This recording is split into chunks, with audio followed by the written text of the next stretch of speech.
प्रिय भाई और बहनों, आप सभी को जय मसीह की। तो आज हम देखेंगे उस प्रश्न का उत्तर जो हमेशा से सबके सामने आता है कि सबसे पुराना धर्म कौन सा है। तो इसके बारे में बाइबल क्या कहती है। उत्पत्ति चौथे अध्याय के 26वें वचन के अनुसार संसार का सबसे पुराना धर्म एक सच्चे परमेश्वर की आराधना करना है। उसी समय से लोग यहोवा परमेश्वर से प्रार्थना करने लगे। जिस नाम को उन्होंने पुकारा वह यहोवा था। यहोवा नाम अंग्रेजी का हिंदी संस्करण है। सच्चाई यह है कि उन्होंने इस नाम को पुकारना आरंभ करके समाज में परिवर्तन का संकेत दिया। पहली बार लोग स्वयं को परमेश्वर के आराधकों के रूप में संगठित कर रहे थे और पहचान रहे थे। यह शेत के माध्यम से आदम के पोते एनोश के जीवन काल में अर्थात पहले जोड़े को आदम से निष्कासित करने के लगभग 250 वर्षों के बाद घटित हुआ था।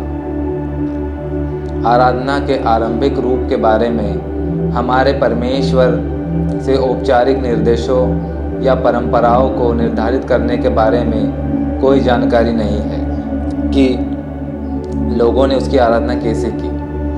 हम कल्पना कर सकते हैं कि इसमें बलिदान सम्मिलित थे, क्योंकि केन और हाबिल ने पहली पीढ़ी में ही स्वयं व्यक्तिगत रूप से बलिदान दिए जाने की आवश्यकता को समझ लिया था, जो कि उत्पत्ति के चौथे अध्याय के 3-4 वचन में लिखा है। मूसा हमें बताता है कि पहला धर्म यही है कि वे परमेश्वर के नाम को जानते थे। उन्होंने उसके सामने इस नाम से प्रार्थना की।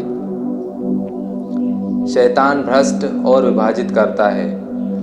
अधिक समय नहीं बीता था कि परमेश्वर के नाम से प्रार्थना किए जाने वाला शुद्ध धर्म मूर्ति पूजा के द्वारा भ्रष्ट हो गया और यह वास्तव में सैकड़ों धर्मों में विभाजित हो गया। नूह के दिनों तक आते आते परमेश्वर का नाम भुला दिया गया और मानवीय मन के विचारों में जो कुछ उत्पन्न हुआ वह निरंतर बुरा ही हुआ, जैसा कि उत्पत्ति 6:5 में लिखा है। अगली बार जब हम किसी को परमेश्वर से प्रार्थना करते हुए बुलाते हैं तो यह उत्पत्ति के 12वें अध्याय के 8वें वचन में मिलता है। यह वह स्थान है जब अब्राहम ने यहोवा परमेश्वर के लिए एक वेदी बनाई और यहोवा से प्रार्थना की। सबसे पुराना मूर्ति पूजा धर्म जिसका अनुसरण करने के लिए हमारे पास एक संगठित प्रमाण मिलता है वह मिस्र में मिलता है। अपने कई देवताओं के साथ मिस्र की संस्कृति पहले से ही उत्पत्ति की पुस्तक के उत्तरार्ध और निर्गमन की पुस्तक में वर्णित समय से अच्छी तरह स्थापित थी। अब्राहम ने एक धनी प्रभावशाली मिस्र और उसके फेरों के साथ संवाद स्थापित किया था, जो कि उत्पत्ति 12:10 से आगे लिखा हुआ है। 15वीं शताब्दी ईसा पूर्व मूसा के समय में परमेश्वर ने एक बार फिर से उसके नाम को प्रकाशित किया, जो कि निर्गमन 3 अध्याय के 14वें वचन में लिखा है, और इजराइलियों के लिए नियमबद्ध धर्म को व्यक्त किया। यहोवा से प्रार्थना किए जाने में आवश्यक सभी देवताओं का त्याग शामिल था, जो कि निर्गमन 20:3-4 में लिखा है। एक मूर्ति पूजक बहुलवादी संसार के बीच इब्रानी लोगों का एकेश्वरवाद अंधेरे स्थान में एक प्रकाश स्तंभ के रूप में खड़ा था।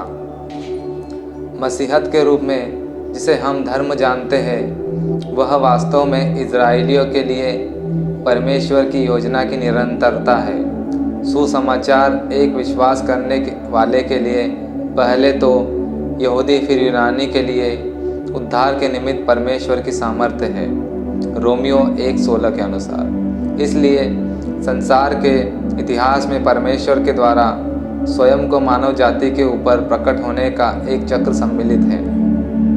मनुष्य उस ज्ञान और परमेश्वर की सच्चाई की बहाली अर्थात पुनर्स्थापना से दूर हो रहा है।